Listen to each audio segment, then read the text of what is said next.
सुप्रभात बच्चों। आज हिंदी दिवस का मैं आप समस्त छात्र छात्राओं को बधाई देना चाहता हूँ।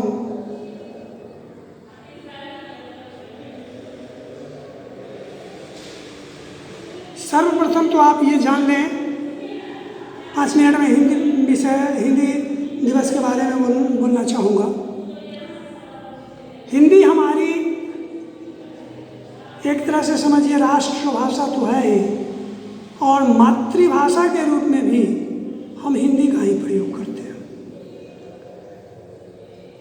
जब हमारे देश में बहुत से इतिहास साक्षी है कि हमारे देश में बहुत से आक्रमणकारी आए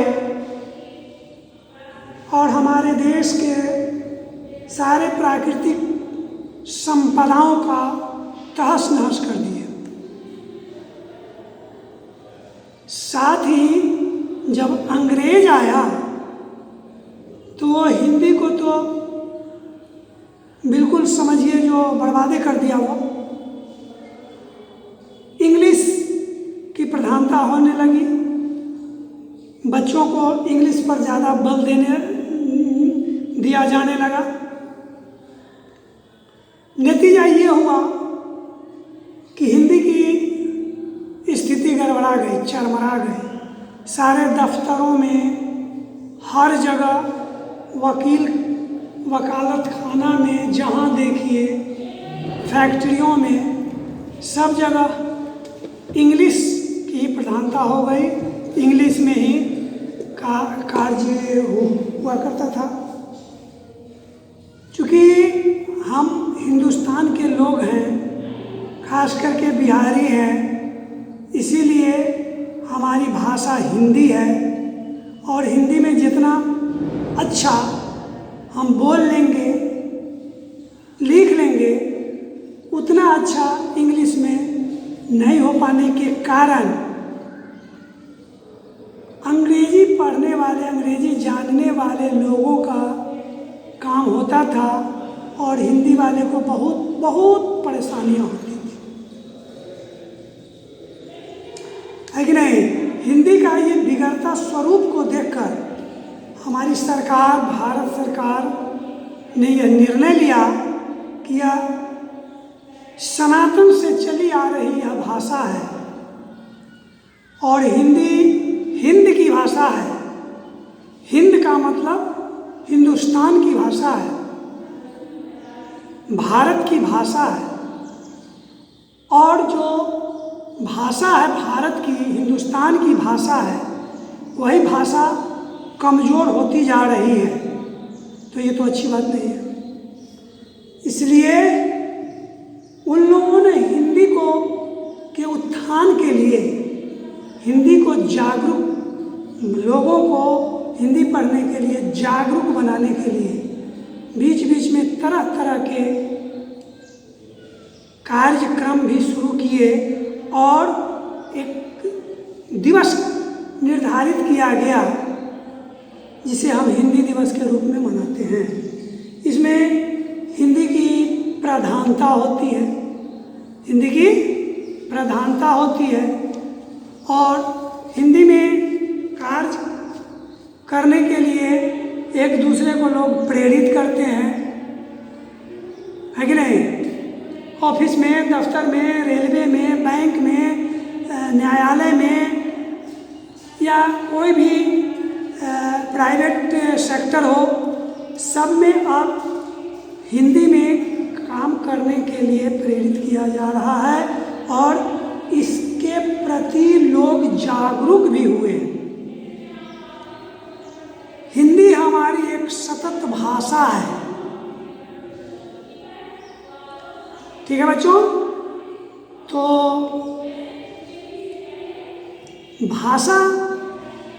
भाषा क्या है? पूछेगा आपसे कोई, भाषा क्या है? हिंदी भाषा, इंग्लिश भाषा, उर्दू भाषा, फारसी भाषा, है ना, मैथिली भाषा। तो भाषा क्या है? भाषा एक प्रवाह है ना। और खासकर हिंदी भाषा तो ऐसा प्रवाह है कि इसे हिमालय से कन्याकुमारी,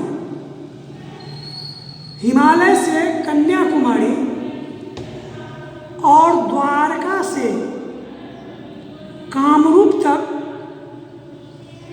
देखा जा सकता है। मतलब पूरे भारत में ये हिंदी का स्वरूप, हिंदी देखा जा सकता है। हिंदी भाषा किसी बादशाह के शाही बाग के माली के द्वारा सजाया गया गुलदस्ता नहीं है। हिंदी भाषा किसी बादशाह के शाही बाग के माली के द्वारा सजाया गया गुलदस्ता नहीं है, वरन या तो परमात्मा की इच्छा पर क्षण क्षण विकास विस्तार पाने वाली वनस्थली है। ठीक है, यह एक वनस्थली है जो परमात्मा की इच्छा पर क्षण क्षण इसका विकास हो रहा है, विस्तार हो रहा है।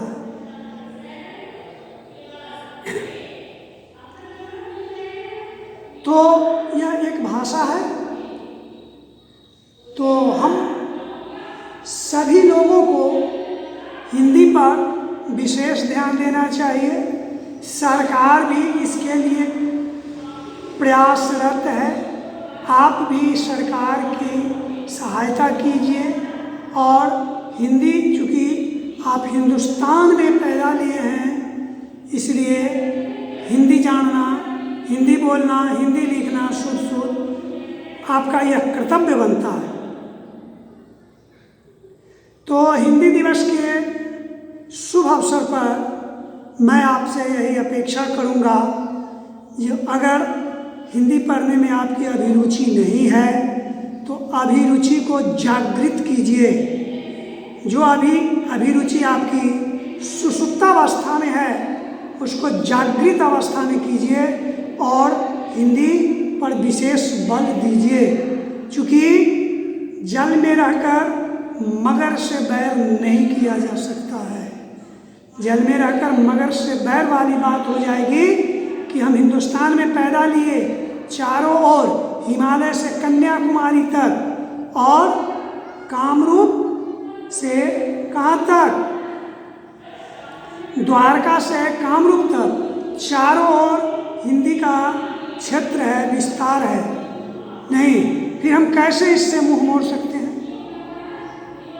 इसलिए अभी प्रायः यह देखा जाता है कि लोग अपने बच्चों को इंग्लिश मीडियम स्कूल में नाम लिखा देते हैं। ठीक है, यहाँ तक तो ठीक है कि सरकारी स्कूल में अब पढ़ाई पहले की तरह नहीं होती है, तो बच्चे का भविष्य अधर में लटक जाता है। इसीलिए बच्चे के पेरेंट्स अच्छा खासा पैसा दे करके और अपने बच्चे को अच्छा तालीम दिलवाना चाहते हैं। इसलिए वह सरकारी स्कूल को छोड़कर के प्राइवेट स्कूल में अपने बच्चे का दाखिला कराते हैं। यहाँ तो ठीक है, लेकिन प्रायः देखा गया है इंग्लिश मीडियम के बच्चों का हिंदी बहुत ही कमज़ोर है। हिंदी बहुत ही कमज़ोर है। इसमें हिंदी के टीचरों की गलती है। इसमें हिंदी के टीचरों की ये गलती है कि इंग्लिश के टीचर तो इंग्लिश में अपना पढ़ाते हैं, पूरा पढ़ाते हैं, साइंस भी इंग्लिश में, मैथ भी इंग्लिश में, ऑल अदर सब्जेक्ट्स है ना, सभी इंग्लिश में है। तो सारे सब्जेक्ट इंग्लिश में है तो बच्चे को जाहिर सी बात है कि थोड़ा इंग्लिश पर विशेष पहचान बनेगी। लेकिन हिंदी वाले टीचर जो हैं ये नहीं देखते कि हमारे बच्चे को हिंदी आता है कि नहीं, हिंदी में यह कमज़ोर है कि ठीक है। उनका काम अपना है हिंदी आए पढ़ाए और चल दिए, है ना। कहानी पढ़ा दिए, कहानी समझा दिए, काव्य खंड है कविता पढ़ा दिए और समझा दिए। इससे बच्चे का हिंदी मजबूत नहीं होगा। हिंदी मजबूत होगा हिंदी व्याकरण से, और व्याकरण पर बल नहीं दिया जाता है, लेकिन इसलिए हिंदी टीचरों का ये दायित्व बनता है कि किताब भाषा तो बच्चे स्वयं भी पढ़ लेंगे, हाँ उसका जो काव्य खंड है उसको पढ़ाना जरूरी है। तो अब मैं थोड़ा विषय वस्तु की ओर भी चलूँगा। तो मैं आपसे बस यही कहूँगा कि हिंदी पर विशेष ध्यान दीजिए। हिंदी हमारी मातृभाषा है, राष्ट्रभाषा है हमारी, हम हिंदुस्तान में पैदा लिए हैं, तो ये मेरा दायित्व बनता है कि हिंदी मेरा मजबूत हो। इसीलिए मैं हिंदी व्याकरण पर बहुत दिनों से विशेष रूप से बल देता आ रहा हूँ। अब आइए विषय वस्तु में मैं आपको समास पढ़ा रहा था। समास के विषय में मैं आपको बहुत कुछ जानकारियाँ भी दी, लेकिन कर्मधारय समास के संदर्भ में जो मैं बतलाया शायद आप उसे नहीं समझ पाए होइएगा। मैं कर्मधारय का एक ट्रिक बनाया हूँ जिसमें कि वो समासिक शब्द को जब विग्रह करेंगे, अलग अलग करेंगे, तो दो पद तो जरूर निकलेगा, चूँकि समास की परिभाषा ही है कि दो पदों के मेल से जो नया पद बनता है उसे हम समास कहते हैं। तो जब उसका हम विग्रह करते हैं तो दो पद अलग अलग मिलता है। तो कर्मधारय समास को मैं फिर से पढ़ा देना चाहता हूँ। कर्मधारय समास, कर्मधारय क्या है जिसकी उत्पत्ति मैं पूर्व में भी बतलाया हूँ। सारे टीचर समास पढ़ाते हैं तो कहते हैं कि समास के 6 भेद होते हैं, ठीक है, लेकिन ये नहीं कहते हैं कि तत्पुरुष समास से ही कर्मधारय और द्वंद्व की उत्पत्ति हुई है। अगर कर्मधारय और द्वंद्व को तत्पुरुष के साथ समेट दिया जाए तो समास 4 ही होते हैं मूल रूप से। समास तत्पुरुष, द्वंद्व, बहुव्रीहि और अव्ययभाव। तत्पुरुष, द्वंद्व, ये तत्पुरुष, द्वंद्व नहीं, तत्पुरुष, द्विगु, बहुव्रीहि और अव्ययभाव, ये ही 4 समास होते हैं। लेकिन चलिए बहुत से हम टीचरों को पढ़ते हैं, देखते हैं, बच्चों को पढ़ाते हैं कि देखो जी बच्चों समास 6 प्रकार के होते हैं। वैसे अगर प्रकार जोड़िएगा तो 8-9 प्रकार के समास होते हैं, वो नहीं पढ़ाते हैं टीचर लोग, लेकिन 6 प्रकार के बारे में पढ़ाते हैं। तो 6 प्रकार के बारे में कम से कम उनको ये कह देना चाहिए कि तत्पुरुष समास, द्वंद्व समास, बहुव्रीहि समास और अव्ययभाव समास मूल रूप से 4 ही होते हैं। लेकिन आगे चल करके तत्पुरुष समास के 2 खंड जो हो गए, इसी तत्पुरुष समास से कर्मधारय और ये द्वंद्व समास बना है, ठीक है, समझ गए। तो ठीक है, मान लीजिए 6 ही है। उसके बाद है नए समास, अलूक समास और कौन कौन से समास हैं, लेकिन उतना डीप में आपको नहीं जाना है। 6 समास में पहला समास जो तत्पुरुष समास में आपको पढ़ाया था, पहचानना बिल्कुल आसान, क्योंकि इसकी जो परिभाषा मैं आपको बतलाया था कि पहला पद विशेषण और दूसरा पद विशेष्य हो। पहला पद गौण, दूसरा पद प्रधान हो। इसकी एक और परिभाषा है कि वैसा समासिक शब्द जिसका उत्तर पद प्रधान हो। शॉर्ट में मेरी परिभाषा ट्रिक वाली परिभाषा है कि जिस समासिक शब्द को खंड करने पर कारक की विभक्ति बीच में छुपा हुआ रहता है ना, कारक की विभक्ति जो छुपा हुआ है वो सामने आ जाए तो वो तत्पुरुष समास है। ने और हे को छोड़कर घुड़सवार, घोड़े की सवारी करने वाला घुड़सवार, चिड़ी मार, चिड़िया को मारने वाला, तो को का की के को सब होता है। अब आपको ये देखना है कि तत्पुरुष समास के जो ये अन्य 6 भेद है, केवल तत्पुरुष समास लिखने से नहीं होगा। अगर को लगा हुआ है कर्म तत्पुरुष, से लगा हुआ है कर्म तत्पुरुष, कारक में से 2 जगह आता है, एक द्वारा पास जो जिसके साथ तुम रहते हो, और एक जुदाई जो तुमसे विलग हो रहा है, अलग हो रहा है, तो वो देख लेना है। कर्म तत्पुरुष के लिए आएगा संप्रदान तत्पुरुष, ऐसे ऐसे में पर आएगा तो अधिकरण तत्पुरुष, काकी के आएगा बीच में संबंध तत्पुरुष। तो ये तत्पुरुष के उदाहरण है। तो चूंकि तत्पुरुष से ही इसकी उत्पत्ति हुई है इसलिए मैं तत्पुरुष का बतला दिया। और कर्मधारय की अभी यही परिभाषा है कि जिस समासिक शब्द का पूर्व पद विशेषण हो और उत्तर पद विशेष्य हो, पूर्व पद विशेषण हो,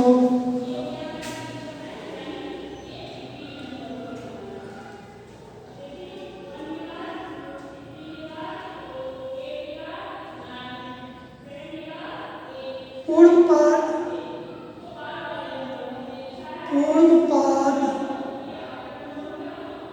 विशेषण हो,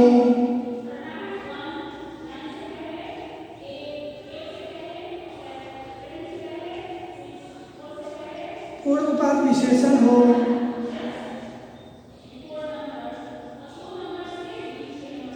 उत्तर पद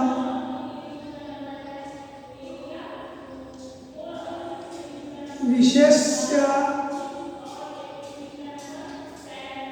हो, पूर्व पद विशेषण हो, उत्तर पद विशेष्य हो। या भी है, पूर्व पद उपमान हो और उत्तर पद उपमेय हो। ठीक है। अब जैसे देखिए पूर्व पद विशेषण और उत्तर पद विशेष्य हो, इसके संदर्भ में मैं आपसे ये कहना चाहूँगा कि परमानंद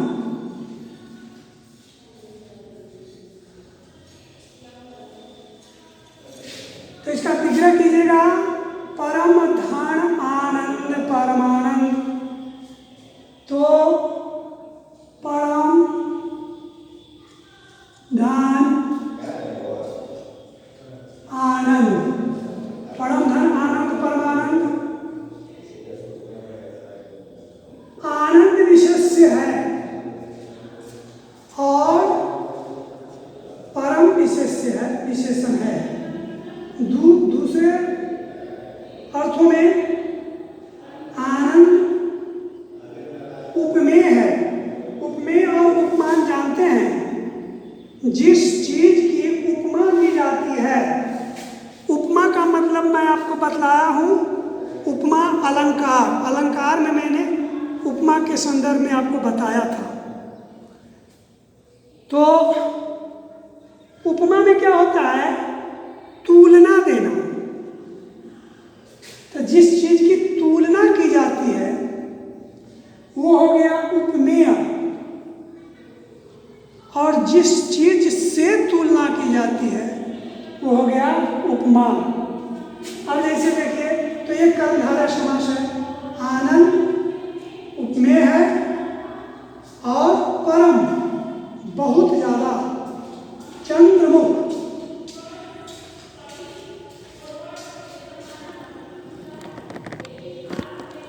चंद्रमुख अर्थात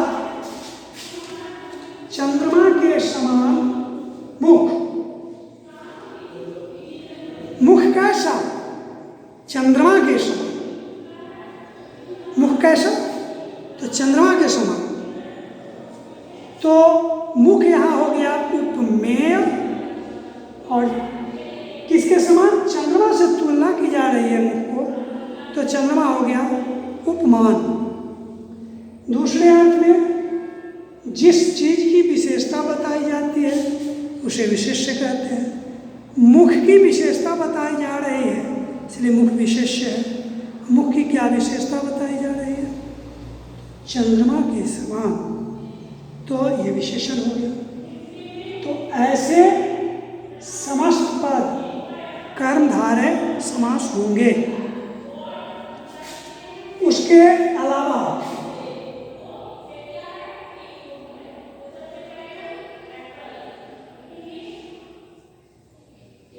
चंद्र प्लस धन मुख, ये हो गया विशेषण। उपमेय और उपमान। विशेष शब्द ही उपमेय होता है और विशेषण उपमान होता है। जिस चीज़ से तुलना की जाती है उपमान होता है। उसके अलावा अगर कहीं आपको दिक्कत बुझाए तो ये ट्रिक समझ लीजिए। महा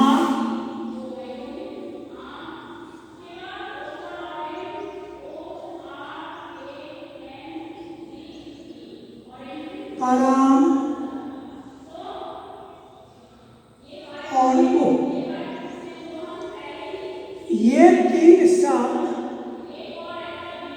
जिसके पूर्व में लगे हों, जिस समासिक शब्द के पूर्व में महा, परम या उप लगा हो, उसे आंख बंद करके भी अगर आप कर्मधारय समास लिख देते हैं तो आपका गलत नहीं होगा।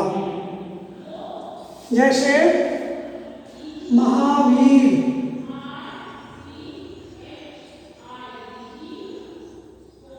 महावीर, इसमें महा लगा हुआ और वीर है।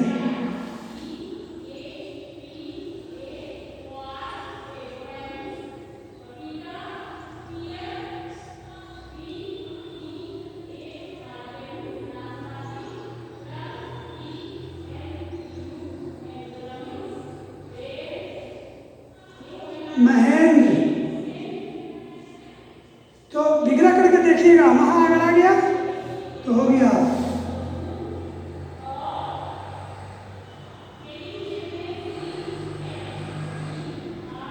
महाकाल, महाभारत, महादेव। ये सारा का सारा तत्पुरुष समास हो गया। सही है, सॉरी, कर्मधारय। अब देखिए परमवीर, परम चातुर, परमानंद, परम धनानंद, परमानंद, परमेश्वर, परम धनेश्वर। ये सब क्या हो गया? सब हो गया कर्मधारय समास।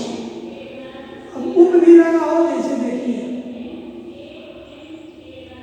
उपराष्ट्रपति, उपराष्ट्रपति, ठीक है बच्चों, उपराष्ट्रपति।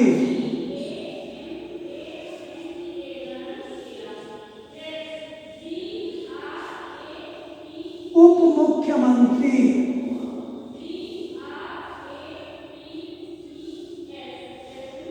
उपनयन,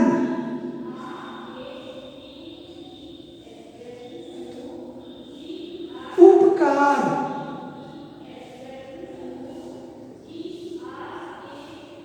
उपरोक्त,